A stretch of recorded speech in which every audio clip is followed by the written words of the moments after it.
I never thought a tiny USB drive could make a grown man sweat like that. But there he was, Oliver, my husband of 6 years, sitting across from me in the courtroom with beads of perspiration forming on his upper lip.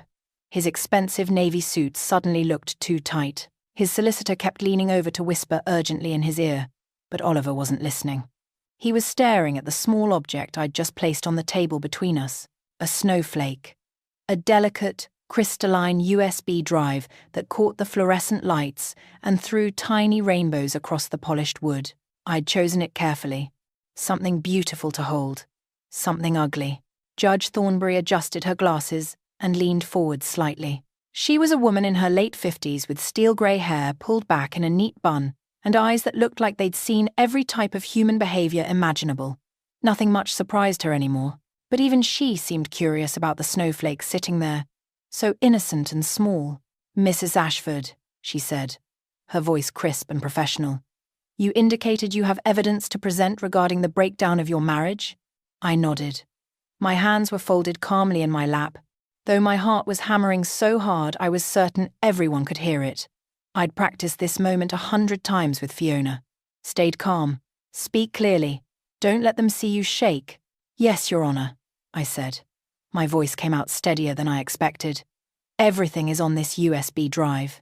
Oliver's solicitor, a thin man named Jeffrey with a pointed nose and an expensive watch, raised one eyebrow. He glanced at Oliver, then back at me. "Your Honour, we weren't informed that Mrs. Ashford would be presenting digital evidence today." "I filed the appropriate notices," I replied quietly. I had. Fiona had made absolutely certain of that. Every form, every deadline, every legal requirement met perfectly. Judge Thornbury nodded. "The court received notification. Continue, Mrs. Ashford." I could feel eyes on me from the gallery. Camilla was sitting in the second row, her pearl necklace catching the light every time she shifted. She'd dressed for this like she was attending the opera burgundy suit.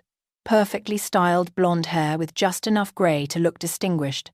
Makeup applied with surgical precision. She'd probably expected to watch me crumble today. Expected me to accept whatever scraps Oliver's legal team offered and disappear quietly, the way people like me were supposed to. I met her eyes for just a moment. Her expression was confident, almost amused. She had no idea what was coming. "What exactly is on this storage device?" Judge Thornbury asked, picking up the snowflake USB and examining it. 6 years of evidence, Your Honour," I said. "Communications, financial records, photographs, audio recordings, everything that shows the true nature of my marriage and why it ended." That's when Oliver made a small noise in his throat. Not quite a cough, more like he'd swallowed something sharp. I looked at him then. Really looked at him. The man I'd married 8 years ago had kind eyes and a warm smile. He'd held my hand during scary films and brought me tea when I worked late. He'd kissed my mother's cheek and called her mum, even though his own mother hated it. That man was gone. Had been gone for years, really. I just hadn't wanted to admit it. The Oliver sitting across from me now had cold eyes and a tight mouth. His dark hair was styled with too much product. His tie cost more than my mum's monthly rent.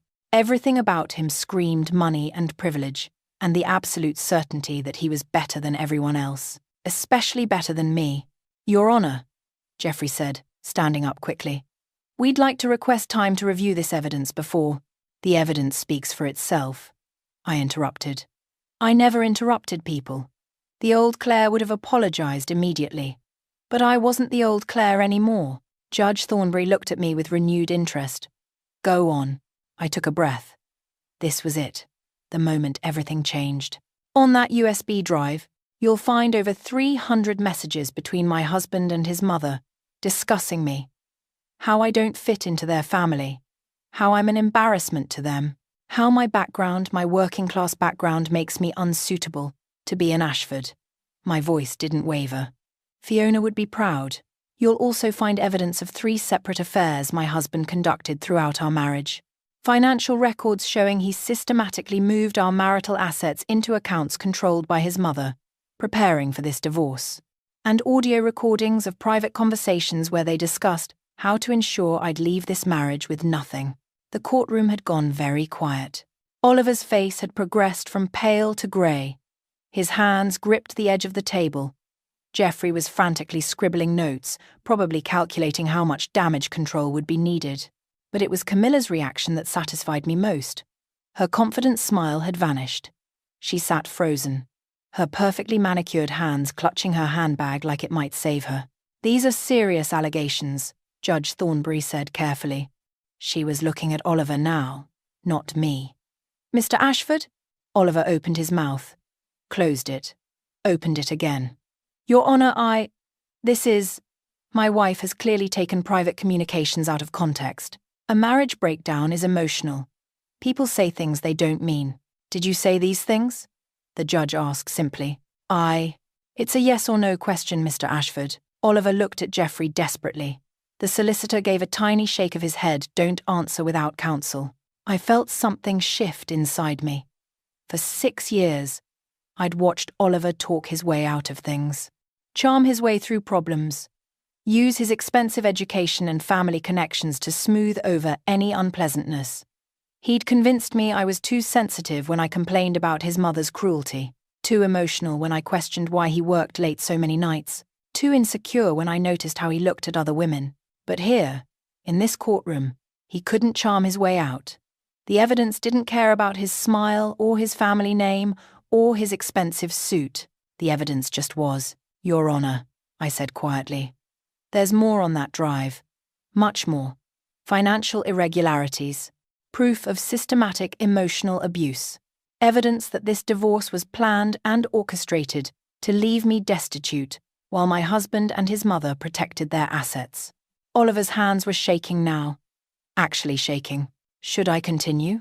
I asked, looking directly at him. His eyes met mine and I saw it real fear. Not the fear of losing money, though that was there too, but the fear of being exposed, of everyone seeing who he really was, beneath the polish and charm.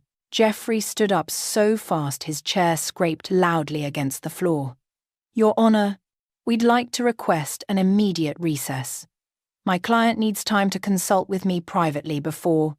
"Request granted," Judge Thornbury said, but her eyes never left the Snowflake USB. "We'll reconvene in 30 minutes. The gavel came down with a sharp crack.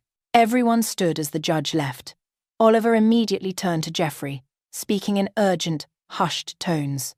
Camilla rushed over to them, her heels clicking sharply on the floor. I gathered my things slowly, carefully. Fiona had told me not to rush, not to look defeated or scared. "You hold all the cards now," she'd said. "Walk like you know it." So I did. I picked up my bag, smoothed my simple black dress, not designer, but clean and professional, and walked toward the courtroom doors. As I passed Oliver, he reached out as if to grab my arm, then thought better of it. "Claire," he hissed. "What are you doing? We can work this out." "You don't need to." I kept walking. Behind me, I heard Camilla's voice, sharp and panicked. Fix this right now."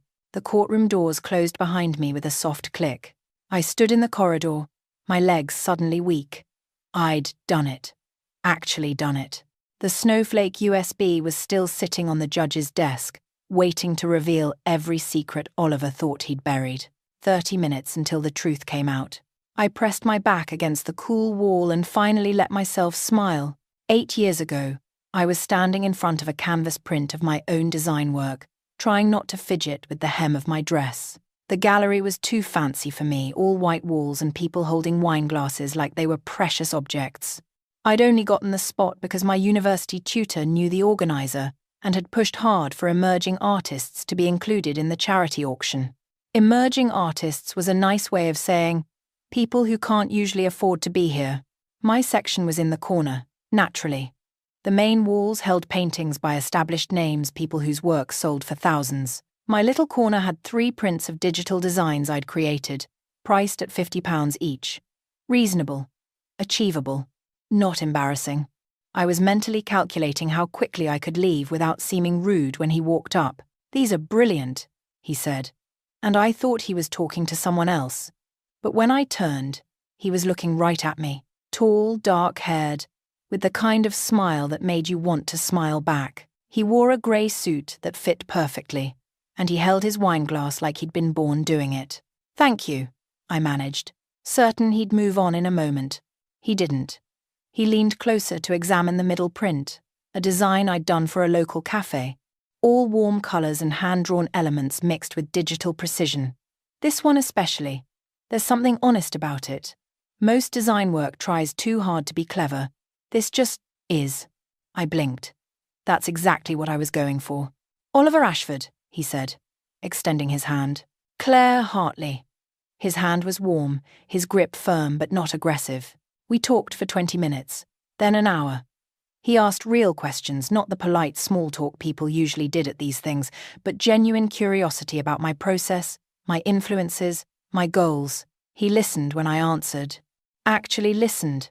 His eyes focused on my face, not drifting around the room looking for someone more important. When I mentioned I'd taught myself most of my digital skills because I couldn't afford the fancy courses, he didn't look uncomfortable. He just nodded and said, "The best artists I know are self-taught. Formal education can kill creativity if you're not careful."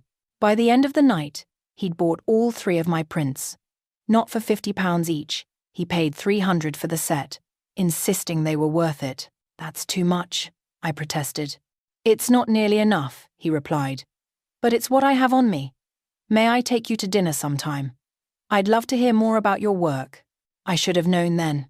Should have questioned why someone like him, expensive suit, confident manner, the kind of accent that spoke of private schools and family money would be interested in someone like me. But I was 24. And he was looking at me like I mattered, so I said yes. Our first date was at a restaurant. I'd never have chosen the kind with cloth napkins and waiters who spoke in hushed tones. I wore my best dress and still felt underdressed. But Oliver didn't seem to notice. He asked about my childhood, my mum, what it was like growing up in a small flat in South London. I waited for the judgment. It never came. "My family has money," he said over dessert, speaking casually like it was no big thing. "But money doesn't make people interesting. You're interesting, Claire. You've built something from nothing. That takes real strength." I fell a little bit in love with him right there. The next 2 years were like living in a dream I was afraid to wake up from. Oliver took me to nice places. Yes. But he also came to my favourite cheap curry house in Brixton and declared it the best food he'd ever had. He met my mum in our tiny flat, sat on our worn sofa, drank tea from chipped mugs, and chatted with her about her job at the supermarket, like she was the most fascinating person he'd ever met. My mum loved him. "He's got kind eyes," she told me later. "And he looks at you proper, not through you." Oliver supported my work. When I had a tight deadline, he'd bring me food and sit quietly in the corner of my flat, reading, just keeping me company. When a client tried to underpay me, he helped me draft a professional email standing firm on my rates. "Know your worth," he said. "Don't let people take advantage of your kindness." He proposed on a Tuesday evening in February. No fancy restaurant, no public display. Just the 2 of us in my flat, after I'd finished a particularly difficult project. He got down on one knee beside my desk, ring box in hand, and said, "Claire, you make everything better. Marry me?" The ring was beautiful, simple, elegant, clearly expensive but not showy. It fit perfectly. I said yes before he'd even finished asking. Everything changed the night of the engagement party. Oliver's family estate was in Surrey, a massive property with manicured gardens and actual gravel driveways that crunched under car tyres. I'd known Oliver came from money, but seeing it was different. This wasn't just wealth. This was generations of wealth, the kind that built entire wings of houses and had portraits of ancestors on the walls. "Don't be nervous," Oliver said as we pulled up. "They'll love you." His mother, Camilla, met us at the door. She was beautiful in that preserved way wealthy women achieve: blonde hair perfectly coloured, skin smooth from expensive treatments, clothes that probably cost more than my monthly rent. She smiled, but it didn't reach her eyes. "So this is Claire," she said, looking me up and down in a way that felt like an assessment. "How lovely. Oliver has told us so much about you." The way she said "so much" made it sound like a warning. The party was full of people who knew each other, who spoke in reference points I didn't understand, who could trace their families back centuries. I wore the nicest dress. I owned a simple navy thing from the high street and felt like a child playing dress-up. Oliver's brother and sister-in-law were polite but distant, asking brief questions before moving on to other guests. Oliver kept getting pulled into conversations, leaving me standing alone by the canapé table, smiling at people who looked right through me. Camilla found me there. "So Oliver tells me you do computer work?" she said. "Computer work? The way someone might say, bin collection." "Graphic design," I corrected gently. "I'm a freelance designer." "How quaint. Very modern." She sipped her champagne. "Oliver has always been attracted to unique types. He went through a phase in university, dated quite an unusual girl. We were worried, but he grew out of it." The implication was clear. I was another phase. "I'm sure you'll be comfortable in our world," Camilla continued, her smile sharp. "It just takes some adjustment. Different expectations, you understand." I wanted to say something, to defend myself. But Oliver appeared then, slipping his arm around my waist. "Mum, stop monopolizing my fiancé," Camilla laughed. Light and musical. "Just getting to know her, darling. After all, she's joining the family." The way she said family sounded like a prison sentence. That night, driving home, I tried to tell Oliver about his mother's comments. "She's just protective," he said, eyes on the road. "She'll warm up, you'll see." But she never did. The wedding was 6 months later, a grand affair at the estate with 200 guests. My mum and my few friends sat near the back, while Camilla's circle filled the front rows. I'd wanted something smaller, more intimate, but Camilla insisted. "The Ashfords have standards to maintain," she'd said. I wore a dress Camilla chose. Walked down an aisle Camilla decorated, said vows in front of people I'd never met. Oliver kissed me at the altar, and everyone clapped, and for a moment, I felt like maybe everything would be fine. During the reception, I heard Camilla talking to a guest near the ladies' room. "She seems sweet enough," the guest said. "Oh, she's lovely," Camilla replied. "But she'll learn her place eventually. Oliver always comes back to family." I stood frozen outside the door, my wedding dress suddenly too tight. That was the beginning, the first crack in the foundation. I just didn't know the whole structure would eventually crumble. The first year of marriage, I convinced myself I was imagining things. Oliver still kissed me goodbye in the mornings, still asked about my day when he came home, still reached for my hand when we walked down the street. These were the signs of a good marriage, weren't they? The small gestures that mattered. But there were other things too. Smaller, quieter, easy to dismiss if you didn't want to see them. Like how he started correcting my grammar at dinner parties. "Claire means fewer, not less," he'd say with a laugh, like it was charming. His colleagues would chuckle, and I'd smile because what else could I do? Or how he'd suggest I wear different clothes to his work events. Maybe the black dress instead. It's more sophisticated. The implication being that my choices weren't sophisticated enough. By year 2, the suggestions became more frequent. He sighed when I talked about my design projects. Not obviously just a small exhale, barely noticeable. But I noticed. I started talking about my work less. "How was your day?" I'd ask. He'd launch into detailed stories about cases and clients and office politics. I'd listen, asking questions, being supportive. Then he'd check his phone, stand up, say he had emails to finish. My turn never came. Year 3 was when the family dinners became unbearable. Every Sunday, we'd drive to the estate. Every Sunday, Camilla would seat me at the far end of the long mahogany table, away from the important conversations. Oliver would sit near his mother, discussing business matters and family decisions. I'd sit between Oliver's elderly aunt, who was hard of hearing, and his teenage nephew, who spent the entire meal on his phone. "Claire, dear, could you help in the kitchen?" Camilla would ask, though she had staff for that. I'd spend half the dinner preparing dishes I wouldn't be credited for, listening to Camilla's subtle criticisms through the serving hatch. "That's an interesting outfit choice. I suppose not everyone grew up learning proper table settings. Oliver's father used to say, you can always tell someone's background by their vowels." Oliver never defended me. When I brought it up in the car, he'd say I was being sensitive. "Mum doesn't mean anything by it, That's just how she talks. She doesn't talk to your sister-in-law that way. That's different. You're being paranoid, Claire. So I stopped mentioning it. Stopped complaining. Stopped expecting things to change. By year 4, I realized I was apologizing constantly for things that weren't my fault. Sorry the dinner was too salty. Sorry I was tired after working all day. Sorry I didn't understand the reference to some private school tradition. Sorry for existing in spaces where I apparently didn't belong. Oliver started working later. Much later. He'd text that he was staying at the office. Wouldn't be home until midnight. I'd wait up the first few times, thinking we could at least have a cup of tea together. But he'd come home exhausted. Irritable. Wanting only to sleep. Maybe we could have lunch this weekend, I suggested once. Just us. I've got that thing at the club with Mum, he said, not looking up from his phone. You wouldn't enjoy it anyway. He stopped inviting me to things. Stopped asking my opinion. Stopped seeing me, really. I became furniture in our expensive house, something he walked past every day without really noticing. Year 5. I found the first text message by accident. His phone buzzed during breakfast. He was in the shower. I glanced at the screen, just habit. Nothing suspicious, and saw a name I didn't recognize. Last night was wonderful. When can I see you again? My hands went cold.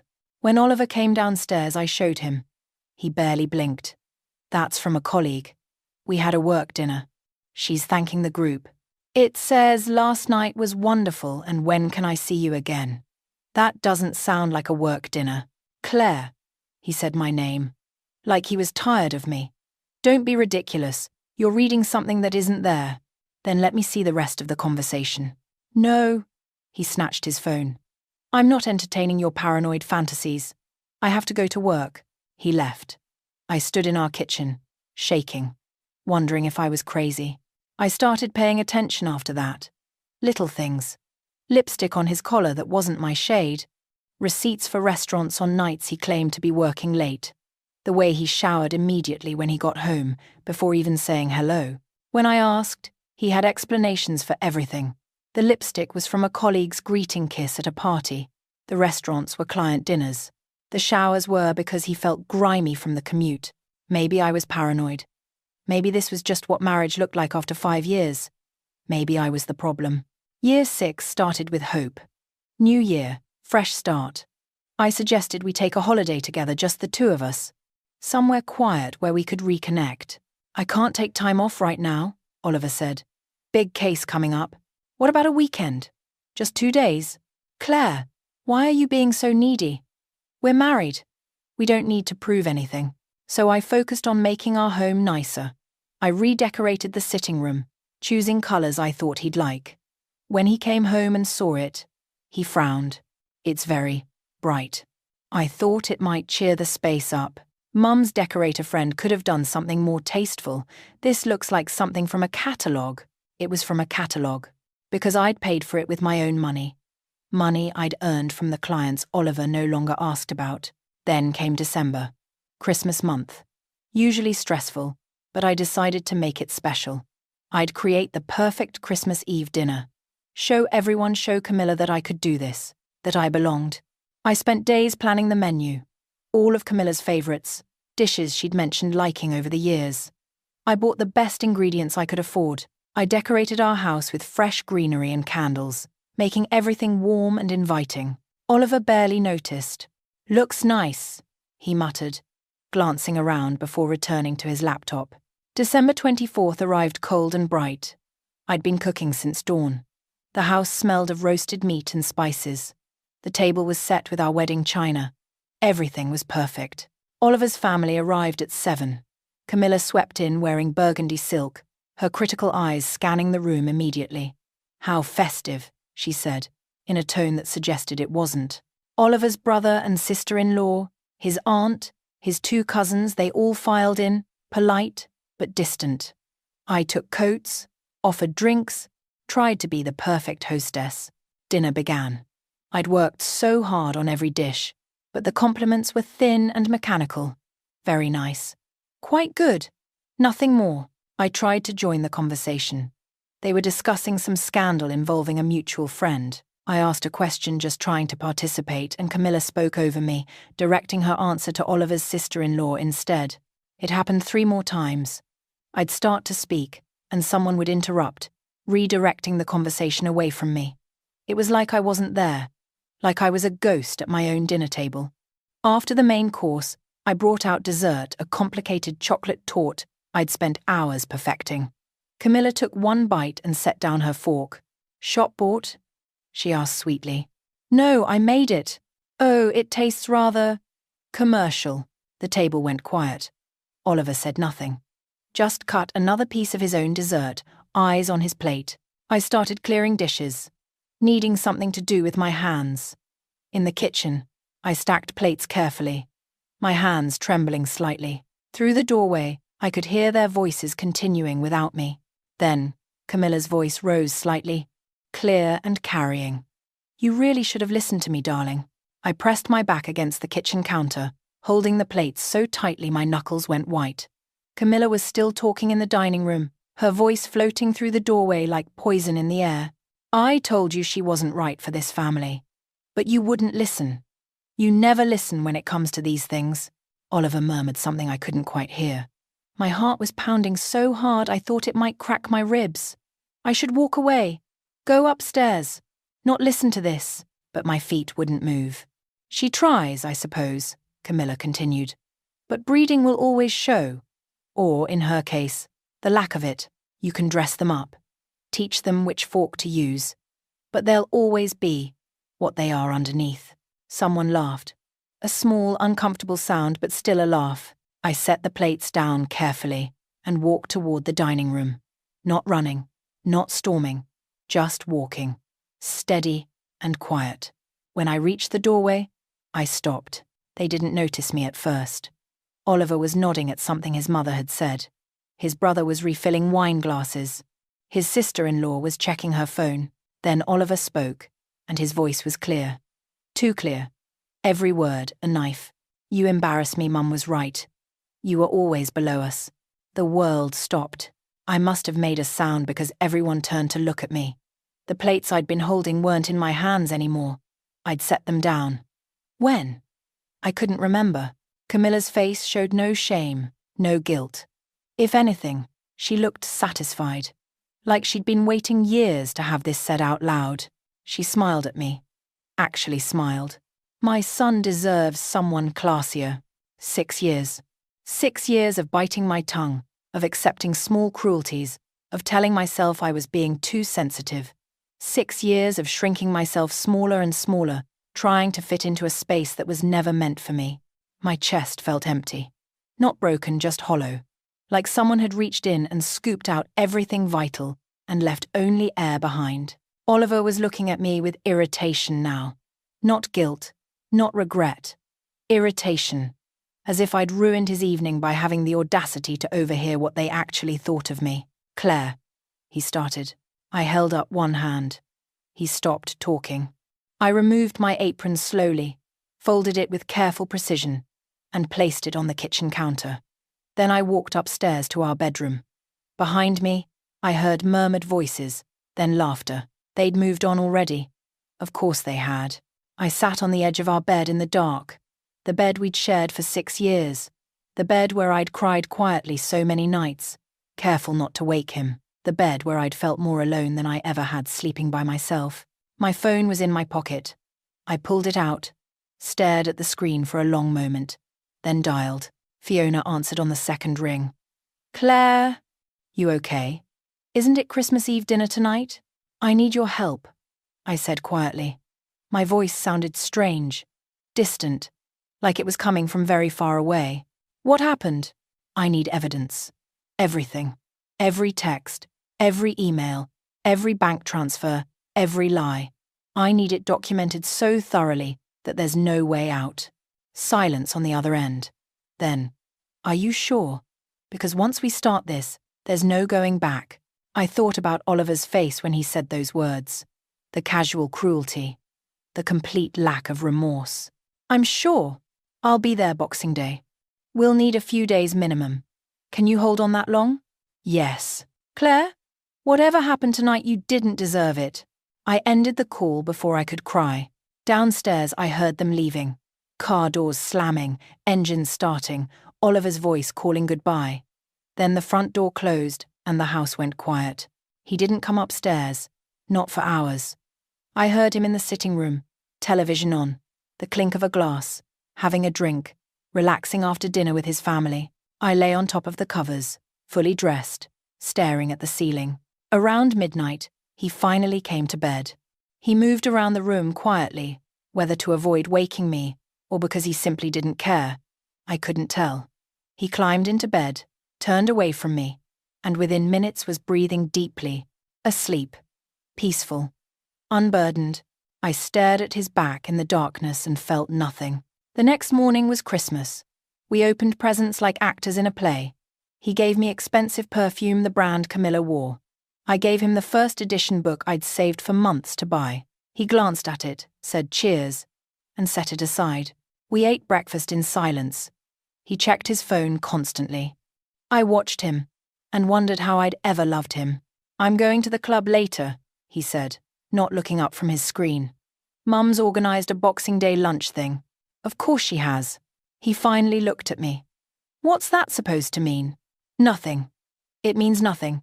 He studied my face for a moment, and I saw something flicker in his eyes. Uncertainty, maybe, or suspicion. But then his phone buzzed and he looked away, the moment gone. Fiona arrived on Boxing Day with 2 large bags and the kind of expression that meant business. Oliver had already left for his mother's lunch. He hadn't invited me. We both pretended not to notice. "Right," Fiona said, setting up her laptop on the dining room table. "Show me everything. His laptop, phone backups, bank statements, anything he's left lying around. We're going to document every single thing." It took 3 days. 3 long, exhausting days of digging through Oliver's digital life while he was at work, oblivious to what was happening in his own home. Fiona was brilliant. She knew exactly where to look, how to access password-protected accounts, how to recover deleted messages. What we found was worse than I'd imagined. Hundreds of messages between Oliver and Camilla, spanning years. Messages where they mocked my clothes, my accent, my family, my work.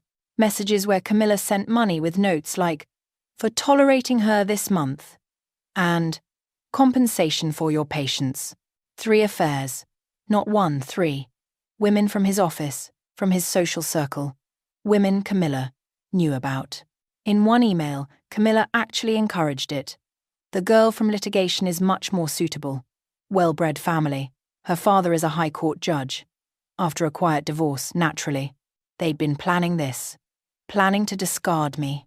They'd just been waiting for the right moment. We found texts between Oliver and his brother, calling me the charity case and Oliver's social experiment. Jokes about how long I'd last before I realised where I stood. Financial records showed Oliver had been moving money for 2 years, transferring assets into accounts under Camilla's name, hiding investments, preparing to divorce me and leave me with nothing. But the worst was the audio file. Fiona found it in a cloud backup, a recording from Oliver's phone from a family dinner I hadn't been invited to. He'd accidentally left his voice recorder on. In it, Camilla and Oliver discussed timing, how to handle the Claire situation, how to ensure I'd leave quietly without making a fuss. Oliver's voice, clear as day. "She'll be too humiliated to fight. She knows she never belonged." Camilla laughing. "I did warn you about marrying beneath yourself, but at least it's easy enough to fix. She'll slink back to whatever council estate she came from, and we can all forget this unfortunate chapter." "God, Mum, I can't believe I wasted 6 years. Consider it a learning experience." "Darling." Fiona looked at me when the recording ended. Her eyes were furious, but her voice was gentle. "Claire, this is more than enough. This is systematic abuse, financial manipulation, everything we need." I felt oddly calm. The hollowness in my chest had hardened into something else, something cold and clear and absolutely certain. "Put it all on a USB drive," I said. "Something memorable." Fiona searched online and found it a snowflake-shaped drive. Delicate, beautiful, perfect for holding ugly truths. "I'll organise everything by date," Fiona said. Financial documents, messages, audio files, evidence of affairs. All cross-referenced. This is airtight, Claire. They can't talk their way out of this. I filed for divorce on January 2nd. Oliver was surprised when the papers arrived, but not worried. Why would he be? I was nothing. I had nothing. His solicitor probably assured him it would be simple. The court date was set for late January. Oliver didn't prepare much. He had Jeffrey expensive, experienced, connected. What did he need to worry about? The night before the hearing, I sat in Fiona's flat. The Snowflake USB sat on the table between us. Catching the lamplight. Last chance to back out, Fiona said softly. Once you present this tomorrow, everything changes. His career, his reputation, his relationship with his family. It's nuclear, Claire. I picked up the USB. It was so light, barely weighed anything at all. He said I embarrassed him, I said quietly. He said I was always below them. He let his mother call me common and unsuitable and not good enough. For 6 years he let me believe I was the problem. I closed my hand around the snowflake. Tomorrow, he learns what embarrassment really feels like. Fiona smiled. The recess ended exactly 30 minutes later. I walked back into the courtroom with my shoulders straight and my head high. Fiona squeezed my hand once before taking her seat in the gallery. Oliver looked worse than before. His face had gone from grey to pale green, and there were sweat stains under the arms of his expensive suit. Jeffrey was whispering urgently in his ear, but Oliver kept shaking his head, his eyes fixed on the Snowflake USB still sitting on the judge's desk. Camilla had moved to sit directly behind her son. Her perfect makeup couldn't hide the tight set of her mouth, or the way her hands clutched her handbag like it might escape. Judge Thornbury entered and we all stood. When we sat again, the room felt different, heavier, like the air itself knew something important was about to happen. Mrs. Ashford, the judge said, looking directly at me. Please continue. I took a breath and began. Your Honor, on that USB drive you'll find 6 years of documented emotional abuse, 347 messages between my husband and his mother, discussing me in degrading terms. They call me common. Beneath them, an embarrassment. His mother refers to me as the charity case and Oliver's unfortunate mistake. Oliver shifted in his seat. Jeffrey tried to interrupt, but Judge Thornbury held up one hand. You'll have your turn, Mr. Patterson. Mrs. Ashford, go on. There are also financial records showing my husband systematically transferred marital assets into accounts controlled by his mother over the past 2 years. A total of £83,000. Money from the sale of property we owned jointly. Money from investments in both our names. All moved without my knowledge or consent. Jeffrey scribbled notes furiously. Camilla's face had gone rigid. The USB also contains evidence of 3 separate affairs my husband conducted throughout our marriage. Emails, text messages, hotel receipts. The affairs were not only known to his mother, but actively encouraged by her. There's an email where she suggests he pursue a colleague because her family background is more suitable. Your Honor, this is... Jeffrey started. Is any of this untrue, Mr. Patterson? The judge asked sharply. Jeffrey looked at Oliver. Oliver looked at the table. I thought not. Continue, Mrs. Ashford. My voice was steady now. Stronger. There are also recordings, Your Honor. Conversations where my husband and his family discuss their plans to divorce me while ensuring I receive as little as possible. In one recording, my husband states, and I quote, "She'll be too humiliated to fight. She knows she never belonged." The courtroom was completely silent. Even the court reporter had stopped typing, staring at me with wide eyes. Would you like to hear the recording, Your Honor? I asked. Yes, Judge Thornbury said immediately. Yes, I would. Fiona had prepared for this. She'd loaded key recordings onto her tablet, fully authorized and time-stamped. She brought it forward now, setting it up so the whole courtroom could hear. Oliver's voice filled the room. Clear. Unmistakable. She'll be too humiliated to fight. She knows she never belonged. Then, Camilla's laugh. Her voice. I did warn you about marrying beneath yourself, but at least it's easy enough to fix. She'll slink back to whatever council estate she came from, and we can all forget this unfortunate chapter. Oliver again. God, Mum, I can't believe I wasted 6 years. The recording ended. The silence that followed was deafening. Judge Thornbury's expression had transformed from professional interest to cold fury. She looked at Oliver like he was something unpleasant she'd found on her shoe. Mr. Ashford, she said, her voice like ice. Stand up. Oliver stood shakily. He looked like he might be sick. Is that your voice on that recording? Your Honour. If I could explain the context. Yes or no, Mr. Ashford. A long pause. Then barely audible. Yes. Were you having multiple affairs throughout your 6-year marriage? Geoffrey touched Oliver's arm, but Oliver shook him off. What was the point in lying now? The evidence was all there, time-stamped and documented and undeniable. Yes. Did you transfer marital assets into your mother's accounts to hide them from your wife? Another pause. Yes. Judge Thornbury sat back in her chair.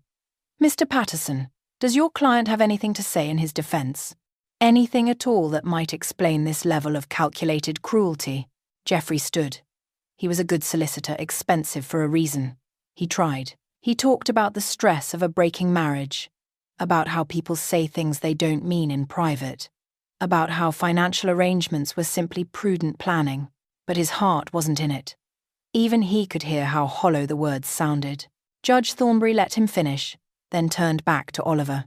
Mr. Ashford, I have presided over family court for 23 years. I have seen marriages end for every reason imaginable. But the systematic emotional abuse, financial manipulation, and sheer contempt displayed in this evidence is remarkable. She opened a file, made several notes, then looked up. My ruling is as follows. Mrs. Ashford will receive 60% of all marital assets, including those transferred to accounts under Mrs. Camilla Ashford's name. Those assets will be returned within 30 days, or I will hold Mrs. Camilla Ashford in contempt of court. Camilla made a strangled noise. Mr. Oliver Ashford will pay spousal support of £3,000 per month for a period of 3 years, given his substantial earning capacity and Mrs. Ashford's need to rebuild her career after years of undermining. Geoffrey was writing frantically, but he'd stopped objecting. There was no point.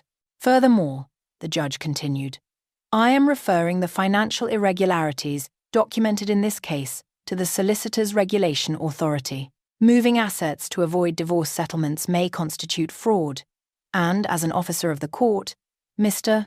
Ashford should have known better. Oliver's face went white. His career. She was threatening his career. Your Honour, please, he started. Sit down, Mr. Ashford. He sat. As for the emotional abuse documented here, while I cannot undo the damage inflicted, I can ensure it's part of the permanent record. Should Mr. Ashford remarry, any future spouse will have access to these proceedings. The gavel came down with a sharp crack. This court is adjourned. Oliver stood abruptly, knocking his chair backwards. This is ridiculous. She's nothing. She came from nothing. The entire courtroom turned to stare at him. Judge Thornbury's expression could have frozen fire. Mr. Ashford, sit down before I add contempt charges to your growing list of problems. He sat, but his face was red now, furious and humiliated. Good. Let him feel it. Let him understand what humiliation actually meant. Judge Thornbury gathered her papers, but before leaving, she looked directly at me. Mrs. Ashford, I wish you every success in your future. Based on the evidence presented here, you've shown remarkable strength and dignity in impossible circumstances. I hope you use your freedom well. Thank you, Your Honour, I said quietly. She nodded and left. The moment the door closed behind her, chaos erupted. Oliver spun to face me, fury in his eyes, but Geoffrey grabbed his arm, hissing warnings about making things worse. Camilla rushed over, her careful composure shattered, demanding to know how I dared, how I could possibly. I didn't wait to hear the rest. I picked up my bag and walked out, Fiona right beside me. In the corridor, I finally let myself breathe. Really breathe. Deep and full and free. You did it, Fiona said, grinning. Claire, You actually did it. We did it, I corrected. Behind us, I heard raised voices. Oliver and Camilla arguing, Jeffrey trying to calm them down, the sound of everything falling apart. I walked toward the exit, toward the winter sunlight streaming through the courthouse windows, toward whatever came next. I felt lighter than I had in 6 years. 3 months passed like waking up from a long, bad dream. I moved into a small flat in Brixton, not far from where I'd grown up.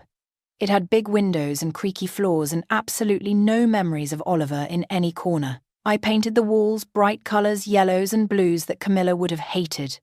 I hung my own artwork. I bought second-hand furniture that I actually liked. My design business slowly came back to life. Clients I'd neglected during my marriage reached out. New ones found me through referrals. My calendar filled up with work I cared about, projects that excited me, people who respected my skills.